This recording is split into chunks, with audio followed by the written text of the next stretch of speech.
qua anh mơ hay tất cả là sự thật? Sao môi anh run và nước mắt vẫn tuôn, mắt anh đẫm lệ, hy vọng em sẽ về. Cầu mong mọi thứ sẽ tốt hơn chờ, đừng tệ thêm đi. Em tay trong tay trao nụ hôn ấy giữa ban ngày, xem ra anh chẳng còn là gì của em. Mắt anh nhắm lại, không thể thêm nhẫn nại. Mặc dù cho em là người con gái, anh yêu rất nhiều. Một lòng một dạ để yêu ai đó quá khó phải không? Hãy trả lời câu hỏi của anh một cách thật lòng.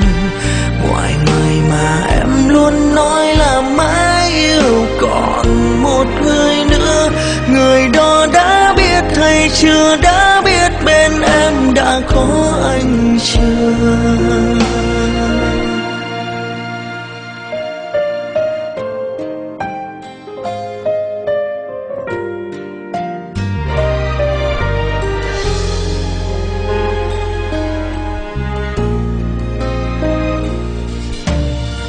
Thôi em đi đi, không cần phải nói ra làm gì. Buông tay anh ra, đừng như thế nữa mà. Mắt anh nhắm lại, không thể thêm nhẫn nại. Mặc dù cho em là người con gái, anh yêu rất nhiều. Một lòng một dạ để yêu ai đó quá khó phải không? Hãy trả lời câu hỏi của anh một cách thật lòng.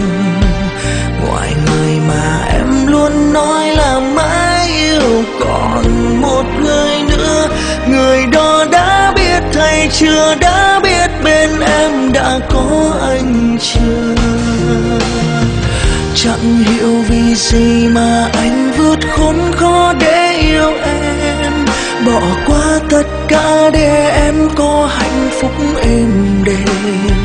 Phải bỏ ngoài tai lời nói chẳng thích nghe về em như thế.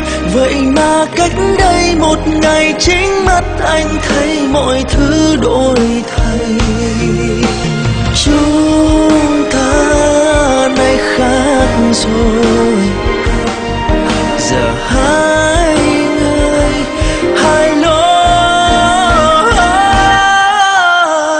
Một lòng một dạ để yêu ai đó quá khó phải không? Hãy trả lời câu hỏi của anh một cách thật lòng.